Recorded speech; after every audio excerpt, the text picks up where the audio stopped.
तो रख हौसला वो मंज़र भी आएगा, प्यासे के पास चलकर समंदर भी आएगा। तू थक कर ना बैठ ए मंजिल के मुसाफिर, मंजिल भी मिलेगी और मिलने का मज़ा भी आएगा।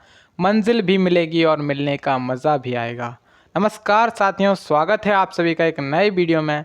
साथियों, अगर आप लोग एसएससी जीडी परीक्षा 2023 के लिए तैयारी कर रहे हैं तो ये वीडियो आपके लिए बहुत ज़्यादा महत्वपूर्ण होने वाली है।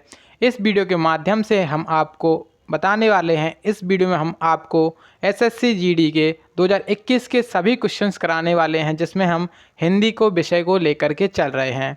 यहाँ पे आपका हिंदी कंप्लीट होने वाला है। इसमें आपका ये चीज़ होने वाली है कि आप लोगों को एक आइडिया लग जाएगा कि आपके एग्ज़ाम में किस तरीके के क्वेश्चन पूछे जाते हैं, क्वेश्चन पूछने का उनका लेवल क्या रहता है। तो सभी क्वेश्चन को आपको अच्छे से देखना है और एक बेहतर एनालिसिस करके यहाँ से जाना है। अगर आप लोग बेहतर स्कोर करना चाहते हैं हिंदी में तो आप लोग बने रहिएगा इस वीडियो में एंड तक। देखिएगा, आज का पहला क्वेश्चन जो कि आपके पिछले साल में पूछा गया था, इस क्वेश्चन में क्या कहा जा रहा है आपसे देखते हैं। दिए गए वाक्य में रेखांकित खंड को प्रतिस्थापित करने के लिए सबसे उपयुक्त विकल्प का चयन करें। यानी कि आपके सामने यहाँ पे एक अंडरलाइन तरीके का दिख रहा है, उसमें आपको ये चेक करना है कि हम यहाँ पे इसके स्थान पे किसको प्रतिस्थापित कर सकते हैं। पहले वाक्य को पढ़ना है आपको। वाक्य पढ़ते हैं। यहाँ पे वाक्य में क्या लिखा हुआ है हमारे सामने। इसमें लिखा है कि सब लोग अपनी राय दें। सब लोग अपनी राय दें। अभी देखिए, यहाँ पे सब लोग अपनी राय दें, यहाँ पे केवल एक व्यक्ति के लिए होता है कि आप अपनी राय दें। लेकिन अगर यहाँ पे इन्होंने सब लोग की बात की है, सभी लोगों के बारे में इन्होंने जब बात किया है तो करेक्ट क्या होगा, सभी लोग अपनी अपनी राय दें। यानी कि सब लोग अपनी अपनी राय दें। इसके स्थान पे जो अपनी है उसके स्थान पे क्या आना चाहिए, उसके स्थान पे आना चाहिए अपनी अपनी। यानी कि कौन सा ऑप्शन होगा, ऑप्शन नंबर तीसरा इसका करेक्ट उत्तर हो जाएगा। यानी कि ऑप्शन नंबर थर्ड यहाँ पे सही आंसर होने वाला है इस प्रश्न का। आज का दूसरा क्वेश्चन क्या पूछा गया था, इसमें कह रहे हैं कि उस विकल्प का चयन करें जो निम्न मुहावरे का सही अर्थ व्यक्त करता है। यहाँ पे एक मुहावरा दिया गया है जिसके सामने आप देख सकते हैं कि भागीरथ श्रम करना। इस मुहावरे का अर्थ क्या होगा तो उसको देखते हैं। देखा होगा आपने, भागीरथ जी ने बहुत मेहनत की थी, बिना थक के मेहनत की थी। उसी को कहते हैं भागीरथ श्रम करना, यानी कि अथक प्रयत्न करना, यानी कि बिना थके प्रयत्न करते रहना। उसको क्या कहते हैं, अथक प्रयत्न करना, यानी कि भागीरथ श्रम करना।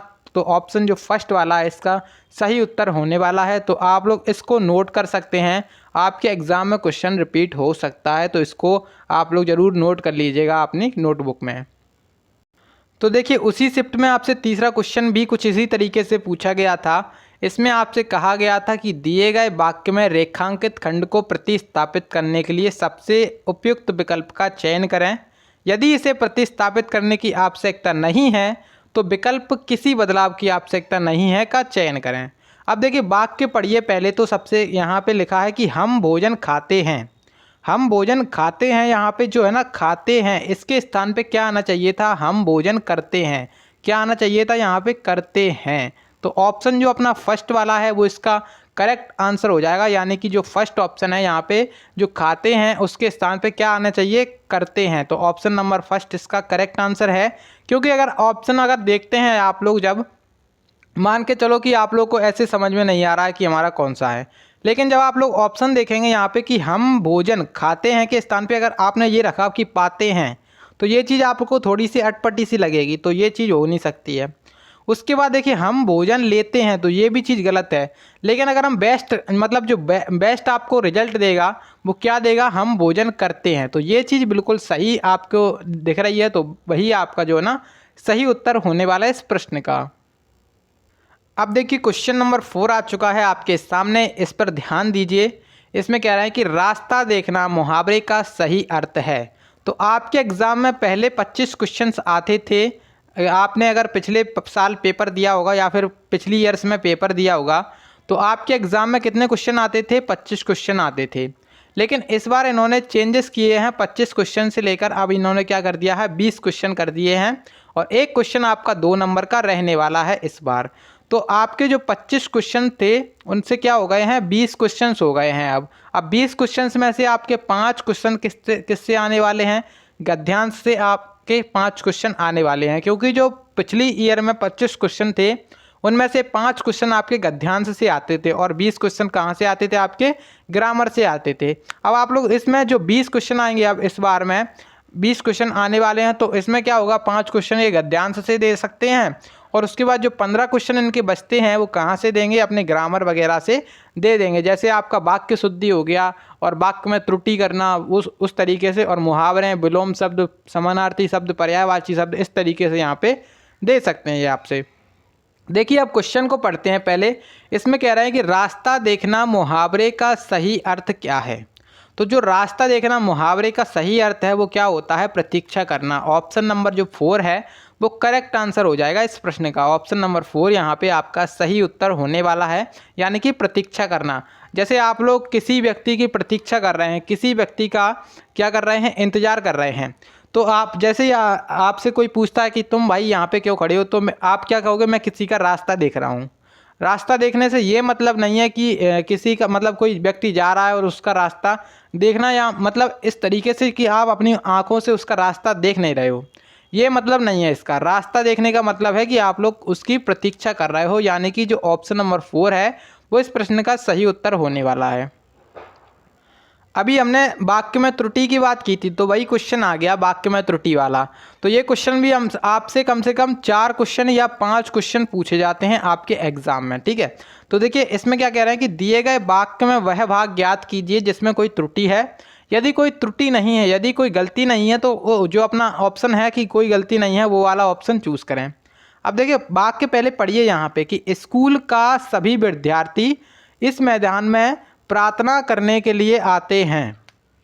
अब देखिए यहाँ पे आपको देखते ही पता चल गया कि किस भाग में गलती है। तो पहले ही भाग में गलती है, क्योंकि जैसे आप लोग वाक्य को पढ़ेंगे अच्छे से तो आप पढ़ेंगे कि स्कूल का नहीं होगा, यहाँ पे क्या होगा, स्कूल के। क्या होना चाहिए यहाँ पे, स्कूल के सभी विद्यार्थी इस मैदान में प्रार्थना करने के लिए आते हैं। तो करेक्ट मतलब क्या हो जाएगा, स्कूल का के स्थान पे क्या होना चाहिए, स्कूल के होना चाहिए। तो इसका मतलब क्या हुआ, इसका मतलब ये हुआ जो हमारा पहला पार्ट है, पहला भाग है, उसमें गलती है। तो अब ऑप्शन देखें कि कौन सा ऑप्शन है यहाँ पे भैया। तो ऑप्शन यहाँ पे दिख रहा है सेकंड वाला, क्योंकि सेकंड वाले में यहाँ पे फर्स्ट लिखा हुआ है, तो बस यही आंसर है आपका। करेक्ट आंसर क्या हो जाएगा, ऑप्शन नंबर जो अपना सेकंड है वो इस प्रश्न का सही आंसर हो जाएगा। जो स्कूल का है इसके स्थान पे क्या आएगा, के आना चाहिए, ठीक है। तो ये चीज़ हो गई आपकी करेक्ट आंसर। अब देखिए क्वेश्चन नंबर नेक्स्ट आ चुका है। इसमें आपसे पूछा गया है कि दिए गए शब्द का समानार्थी शब्द बताइए। अब समानार्थी शब्द का मतलब क्या होता है, जो कि आप अगर इसकी संधि विच्छेद करेंगे तो समान अर्थ, मतलब समान अर्थ को देने वाले शब्द को क्या कहते हैं, समानार्थी शब्द कहते हैं। मतलब जो कपड़ा है इसके समान अर्थ का कोई कौन सा मतलब शब्द है यहाँ पे, समान अर्थ का।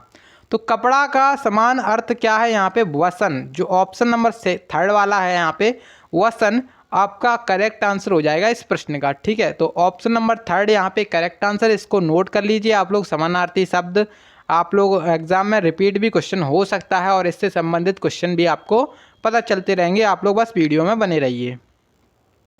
अभी देखिएगा क्वेश्चन नंबर नेक्स्ट। इसमें कह रहे हैं उसका पास कुछ भी नहीं है। अब यहाँ पे क्या कह रहा है कि रेखांकित शब्द की अशुद्धि पहचानिए। तो अशुद्धि, भाई अशुद्धि क्या होती है, मतलब यहाँ पे आपको एक यहाँ पे दिख रहा है कि उसका लिखा है, उसका लिखा है, इसमें क्या गलती है, उसका की जगह पे क्या होना चाहिए था, उसके होना चाहिए था। क्या होना चाहिए था, उसके। तो यहाँ पे किस मतलब उसमें क्या गलती है, क्या अशुद्धि है। यहाँ पे पहला ऑप्शन है कि कोई गलती नहीं है, तो ये तो हो जाएगा बिल्कुल गलत, क्योंकि यहाँ पे जो उसका है उसके स्थान पे क्या आएगा, उसके, यानी कि उसके। अब देखिए यहाँ पे सर्वनाम के कारण गलती है, या फिर संज्ञा के कारण गलती है, या फिर विभक्ति के कारण गलती है। तो जो विभक्ति होती है इसके कारण गलती है यहाँ पे। विभक्ति क्या, जैसे का हो गया, की हो गया, इस तरीके से यहाँ पे विभक्ति के कारण क्या है, यहाँ पे गलती है। तो क्या हो जाएगा यहाँ पे, ऑप्शन नंबर 3 इस प्रश्न का सही आंसर हो जाएगा। क्वेश्चन नंबर नेक्स्ट आ चुका है। इस प्रश्न में आपसे कह रहे हैं कि राह दिखाने वाला वाक्यांश के लिए एक शब्द क्या है।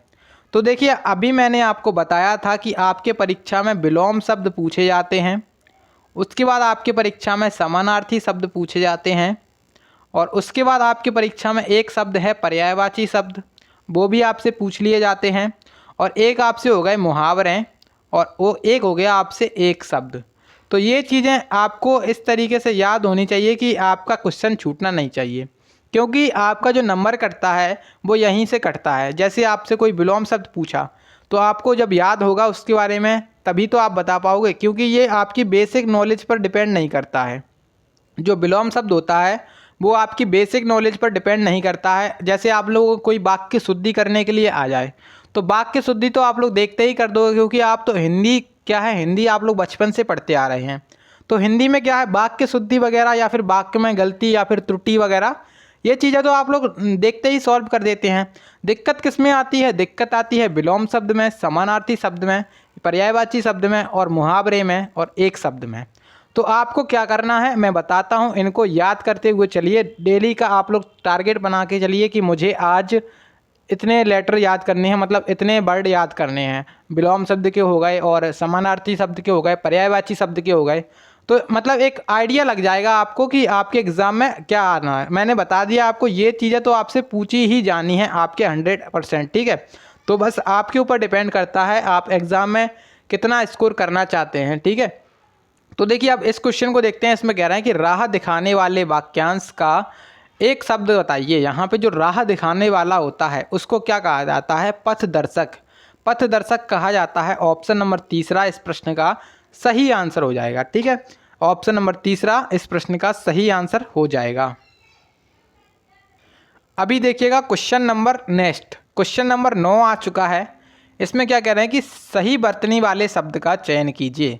यहाँ पे एकाग्रचित्त होकर आपको देखना है कि एकाग्रचित्त एक वर्ड है, इसको कैसे लिखा जाएगा हिंदी में। तो इसको ऐसे लिखा जाता है, एकाग्रचित्त। तो यहाँ पे जो अपना सही वर्ड बनने वाला है ऑप्शन नंबर फर्स्ट वाला बनने वाला है। ये क्वेश्चन आपसे बेसिकली इसलिए पूछे जाते हैं क्योंकि अगर आप लोग हिंदी मीडियम से नहीं हैं तो आपको हिंदी अच्छे से आती है या फिर नहीं आती है, वही देखने के लिए लिए जाते हैं ये वर्ड्स, ठीक है। और आपको एक जैसे दे दिए जाएंगे तो कई सारे आपको मतलब कुछ लोग ये लगाएंगे, कुछ लोग ये लगाएंगे, मतलब आप समझ सकते हैं कि क्या लगाएंगे। लेकिन जो सही है वो अपना कौन सा है, ऑप्शन नंबर फर्स्ट वाला यहाँ पे सही उत्तर होने वाला है। अब देखिए क्वेश्चन नंबर 10, इसमें क्या कह रहा है कि दिए गए वाक्य में रेखांकित खंड को प्रतिस्थापित करने के लिए सबसे उपयुक्त विकल्प का चयन कीजिए। यदि इसे प्रतिस्थापित करने की आवश्यकता नहीं है तो विकल्प किसी बदलाव की आवश्यकता नहीं है का चयन करें। तो देखिए सबसे पहले वाक्य को पढ़ना है। यहाँ पे वाक्य में क्या लिखा है, आपसे मेरा सविनय पूर्वक निवेदन है। अब देखिए यहाँ पे सविनय पूर्वक निवेदन है, यहाँ पे इस भाग में गलती है और इसके स्थान पे हमें क्या चेंज करना है, इसके स्थान पे करना है हमें सविनय निवेदन है। अब देखिए यहाँ पे सविनय, यहाँ जो अपना वर्ड है सविनय, इसका मतलब क्या होता है, सविनय का मतलब होता है विनय के साथ, मतलब विनय के साथ निवेदन है। तो यहाँ पे पूर्वक की हमें कोई आवश्यकता नहीं है, इस वजह से हमें पूर्वक को हटाना पड़ेगा और इसके स्थान पे क्या लाना पड़ेगा, सविनय निवेदन है। यानी कि ऑप्शन नंबर जो अपना फर्स्ट वाला है वो इस प्रश्न का सही आंसर हो जाएगा, ठीक है। तो पूर्वक वर्ड हट जाएगा आपके से। अब देखिए क्वेश्चन नंबर नेक्स्ट में क्या पूछा गया था आपसे, इसमें पूछा गया था कि दिए गए शब्द का विलोम शब्द चुनिए। यहाँ पे आपसे ये पूछा गया था प्रत्यक्ष। प्रत्यक्ष का मतलब क्या होता है, तो ये आपसे विलोम शब्द पूछा है। कुछ लोग क्या लगाने वाले हैं इसमें, अप्रत्यक्ष। प्रत्यक्ष, तो यहाँ पे अप्रत्यक्ष भी हो सकता है इसका, लेकिन यहाँ पे ऑप्शन ही नहीं दिया है वो, तो उस वजह से इन्होंने इस वजह से ही नहीं दिया है, क्योंकि ये अगर यहाँ पे अगर ऑप्शन आ जाता तो उसको भी कुछ लोग लगा देते, क्योंकि वो भी इसके चांसेस हो जाते। तो प्रत्यक्ष का जो अपोजिट मीनिंग है विलोम शब्द है वो क्या है, परोक्ष है। यानी कि ऑप्शन नंबर कौन सा, ऑप्शन नंबर यहाँ पे 4 इसका करेक्ट आंसर हो जाएगा। अब देखिए क्वेश्चन नंबर नेक्स्ट, इसमें कह रहे हैं कि दिए गए वाक्यांश के लिए एक शब्द दीजिए। यहाँ पे आपके सामने लिखा है जो बहुत बोलता हो उसे क्या कहते हैं, इसके लिए आपको एक शब्द देखना है। तो जो बहुत बोलता है उसे क्या कहते हैं, वाचाल कहते हैं। ऑप्शन नंबर कौन सा, ऑप्शन नंबर सेकंड वाला इसका सही आंसर है, वाचाल। तो ये आपके लिए बहुत ज़्यादा इंपॉर्टेंट है, इसको आप लोग नोट कर सकते हैं, क्योंकि एसएससी क्या करता है कई बार एग्ज़ाम में रिपीट कर देता है। तो एग्ज़ाम में जब रिपीट होगा तो क्वेश्चन तो आएगा ही, और क्वेश्चन आ जाएगा तो आपका काम हो जाएगा। तो मतलब ऑप्शन नंबर सेकंड हो गया इसका आंसर। जो बहुत ज़्यादा बोलता है उसको क्या कहते हैं, वाचाल कहते हैं। ऑप्शन नंबर कौन सा, सेकंड वाला सही आंसर है। क्वेश्चन नंबर 13, इसमें कह रहे हैं कि उत्थान रेखांकित शब्द का विलोम शब्द बताइए। अब देखिए उत्थान आपके सामने एक वर्ड है उत्थान। उत्थान का विलोम शब्द क्या होता है? यहाँ पे उत्थान का विलोम शब्द क्या है? ऑप्शन नंबर 3 यानी कि पतन। जो पतन वर्ड है इसका मतलब किसका विलोम है? यह है उत्थान का विलोम, उत्थान। तो ये वर्ड बहुत ज़्यादा इम्पोर्टेंट है और आपको याद भी नहीं होगा, तो इस वजह से आप लोग इसको भी नोट कर लीजिए और अपनी एक नोटबुक अलग से बनाइए हिंदी के लिए, और हिंदी में इसको नोट कर लीजिए। उत्थान का क्या है? पतन है। इसका विलोम शब्द करेक्ट आंसर ऑप्शन नंबर 3 यहाँ पे सही उत्तर होने वाला है। अब क्वेश्चन नंबर 14 में क्या पूछा गया है कि रिक्त स्थानों की पूर्ति करने के लिए सबसे उपयुक्त शब्द का चयन कीजिए। यहाँ पे इसमें कह रहे हैं कि उसका हृदय बड़ा क्या है, बीच में ब्लैंक दे दिया है। अब ब्लैंक में क्या भर सकते हैं उस ऑप्शन को देखते हैं। अब देखिए उसका हृदय बड़ा कठोर है, कर्कश है, कठिन है, कसेला है। तो देखिए कसेला, उसका हृदय बड़ा कसेला है, या ये सही लग रहा है आपको? नहीं लग रहा है तो ये गलत हो गया। उसका हृदय बड़ा कठिन है, तो ये भी आपको एकदम अटपटा सा लग रहा है। कठिन से क्या तात्पर्य है यहाँ पे? अब देखें यहाँ पे कर्कश, कर्कश भी गलत है। लेकिन अगर हम देखें यहाँ पे ऑप्शन नंबर ये वाला जो अपना फर्स्ट वाला है, उसमें क्या कह रहा है कि उसका हृदय बड़ा कठोर है, तो ये अपना बिल्कुल सही सही अपना लग रहा है। तो करेक्ट आंसर भी क्या होगा? ऑप्शन नंबर फर्स्ट यहाँ पे करेक्ट आंसर होने वाला है। अब देखिए क्वेश्चन नंबर 15 में क्या पूछा गया है आपसे। इसमें पूछा गया था मधुर बात करने वाला वाक्यांश के लिए एक शब्द क्या है? तो देखिए जो व्यक्ति मधुर बात करता है उसको क्या कहते हैं? मधुरभाषी। मधुरभाषी कहते हैं। ऑप्शन नंबर जो अपना सेकंड वाला है वो इसका सही आंसर हो जाएगा। अब इसको आप लोग कैसे लगा सकते थे, मतलब आपके एग्ज़ाम में अगर क्वेश्चन पूछ लिया जाता तो इसमें अगर आप देखें कि संगीतज्ञ, अब संगीतज्ञ क्या होता है? जो संगीत मतलब गाना बजाना करता है उसको क्या कहते हैं? संगीतज्ञ कहते हैं। तो ये यहाँ पे हो नहीं सकता है। सुखद मतलब क्या होता है? सुखद मतलब सुख देने वाला, तो ये भी नहीं हो सकता है। और अल्पभाषी मतलब बहुत कम बोलने वाला, तो ये भी नहीं हो सकता है। केवल एक ही ऑप्शन बचता है यहाँ पे। सही सही क्या हो जाएगा? ऑप्शन नंबर 2 यानी कि मधुरभाषी इसका आंसर हो जाएगा। अब देखो क्वेश्चन नंबर 16 में आपसे क्या पूछा गया था। इसमें पूछा गया था कि रिक्त स्थान की पूर्ति करने के लिए सबसे उपयुक्त शब्द का चयन कीजिए। अब यहाँ पे एक वाक्य दिया गया है, मेरा और आपका संबंध है। कौन सा संबंध है? घोर संबंध है, गहन संबंध है, पक्का संबंध है, या फिर घनिष्ठ संबंध है? तो एक आपको शब्द दिख रहा है घनिष्ठ, तो घनिष्ठ यहाँ पे बिल्कुल आपका हिंदी में फिट बैठ रहा है। तो आंसर क्या होगा? ऑप्शन नंबर 3 यानी कि घनिष्ठ इसका सही आंसर हो जाएगा। यानी कि घनिष्ठ का मतलब क्या होता है? बहुत अच्छे तरीके से संबंधित हैं। ठीक है, तो मेरा और आपका बहुत घनिष्ठ संबंध है। ऑप्शन नंबर कौन सा? तीसरा सही आंसर है इसका।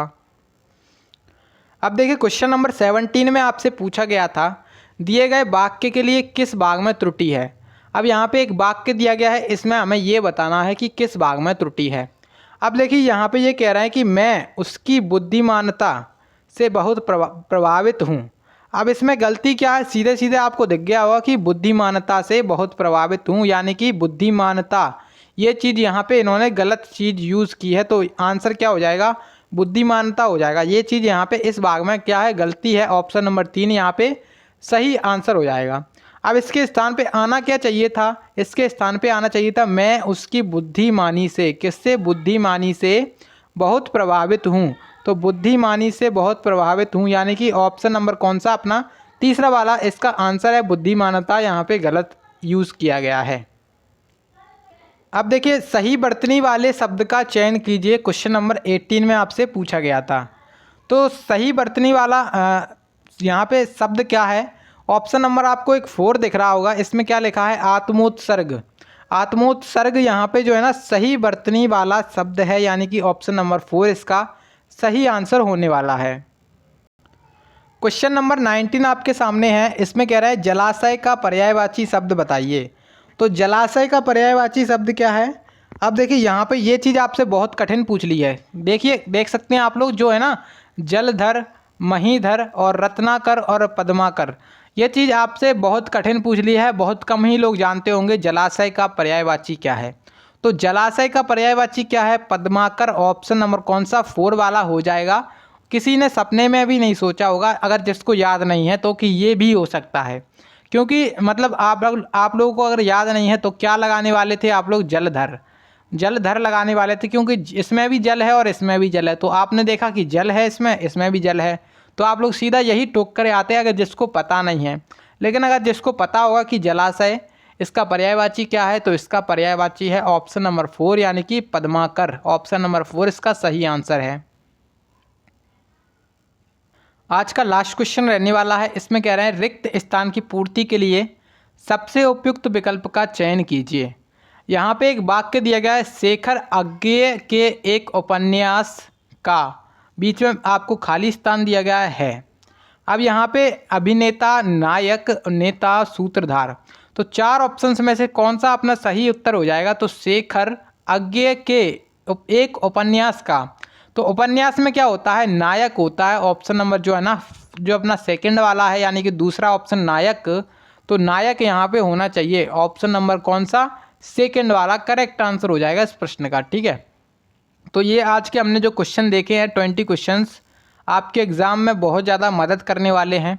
अगर आप लोग एसएससी में अच्छा स्कोर करना चाहते हैं, एसएससी जीडी में अच्छा स्कोर करना है, ये आपके लिए बहुत ज़्यादा अच्छा एनालिसिस करने के लिए है। अगर आप लोग इसका अच्छा एनालिसिस करके उसी के आधार पर पढ़ाई करते हैं तो आपका बेहतर स्कोर होने वाला है एसएससी जीडी परीक्षा 2023 में। ठीक है, तो इस तरीके से आज हमने ये वीडियो के क्वेश्चंस को किया है। अगर आपको वीडियो अच्छी लगी है तो प्लीज़ एक बार वीडियो को लाइक करिएगा, और एक सब्सक्राइब करके कुछ होता है वहाँ पे, तो उसको भी कर लीजिएगा। ठीक है।